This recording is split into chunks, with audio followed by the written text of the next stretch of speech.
بسم اللہ الرحمن الرحیم.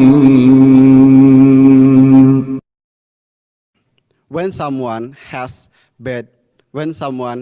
bad reputation or bad thing in the past, and in the future he tries to be good person, but sometimes memories of bad reputation always appear in his mind. How to erase, how to remove it in his mind? کسی کو bad habits ہیں، بری حرکتیں کرتا ہے، برے کام کرتا ہے، لیکن پھر ریپینٹ ہو جاتا ہے، اپنے آپ کی اصلاح کر لیتا ہے اور وہ چاہتا ہے کہ میرے گناہ جو ہیں، غلطیاں جو ہیں وہ چھوڑ دوں، لیکن پھر بھی کبھی کبھی اس کے دماغ میں آ جاتی ہیں وہ باتیں ہیں، ان سے جان چھڑائے. یہی بات ہے نا ٹھیک. تو اس کے لیے یہی ہے کہ پہلے تو ایک پکا ڈٹرمینیشن ہونی چاہیے، پکا ارادہ ہونا چاہیے، ٹھیک ہے، کہ میں نے یہ بری عادتیں چھوڑنی ہیں. پھر اس کے لیے دعا کرے اللہ تعالیٰ سے کہ اللہ تعالیٰ مجھے ان عادتوں سے چھڑائے. پھر ان سے اپنے دل میں نفرت پیدا کرے، ٹھیک ہے. اگر شراب پی رہا ہے یا سگریٹ پی رہا ہے یا اور کوئی گندا کام کر رہا ہے تو اس کے لیے دل میں نفرت پیدا کرے. انتہائی کراہت کے جذبات دل میں آئیں گے نا، جب نفرت کرے گا بہت زیادہ ہیں، اور پھر آہستہ آہستہ اس کے خیالات جو ہیں وہ پاک ہونے شروع ہو جائیں گے.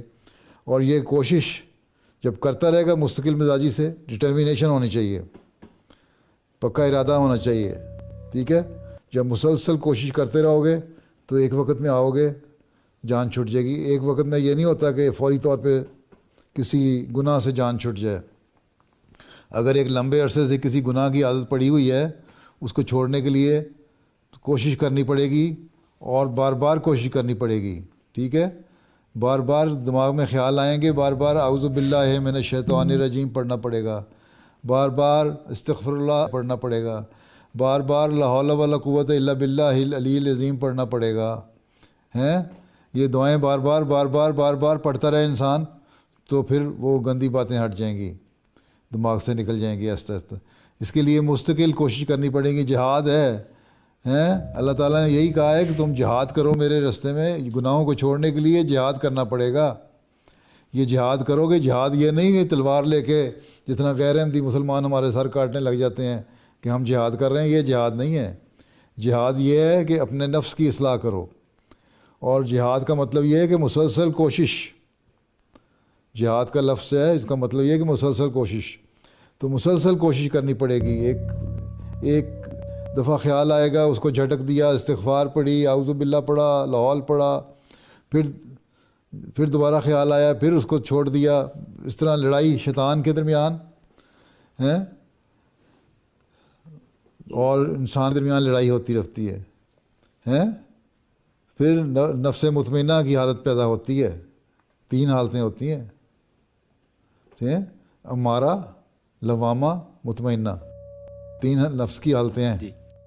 کس کلاس میں پڑھتے ہیں آپ؟ سادسہ میں. آخری شاید کر رہے ہو؟ ہاں، تو جب شاید کر رہے ہو تو پھر حضرت مسیح علیہ السلام کو اقتباس پڑھو نا. یہ جو ہے، جو قرآن کریم نے کہا ہے، نفس امارہ یہ ہے برائیوں پہ مبتلا کرتا ہے نفس. لوامہ نے کہ یہ جب تم برائی کر لیتے ہو وہ تمہیں ملامت کرتا ہے، کہتا ہے تم نے کیا گندے کام کر دیے. پھر انسان دوبارہ اللہ تعالیٰ سے کی طرف آتا ہے، پھر استغفار پڑھتا ہے، پھر مطمئنہ آ جاتا ہے. پھر اللہ تعالیٰ ایک ایسی سٹیج آ جاتی ہے جب گناہوں سے بالکل پاک ہو جاتا ہے انسان، پھر انسان کا نفس مطمئن ہو جاتا ہے. تو یہ درجہ جو ہے نا لوامہ کا، یہ عمومی طور پہ لوگوں میں ہوتا ہے.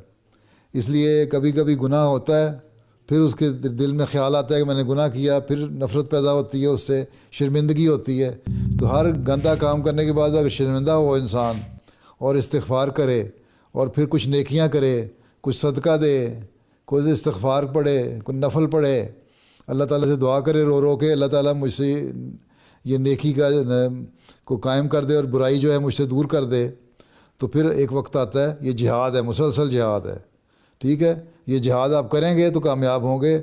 جہاں جہاد نہیں کیا، جہاں بیٹھ گئے، وہاں شیطان قبضہ کر لے گا.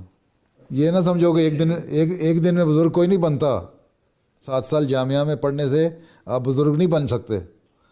بزرگ بننے کے لیے ساری عمر لگانی پڑے گی، ٹھیک ہے. ہمارا چینل سبسکرائب کر کے گھنٹی کے نشان کو دبانا مت بھولیے گا. اس ویڈیو کو زیادہ سے زیادہ فیس بک، واٹس ایپ اور سوشل میڈیا پر شیئر ضرور کریں.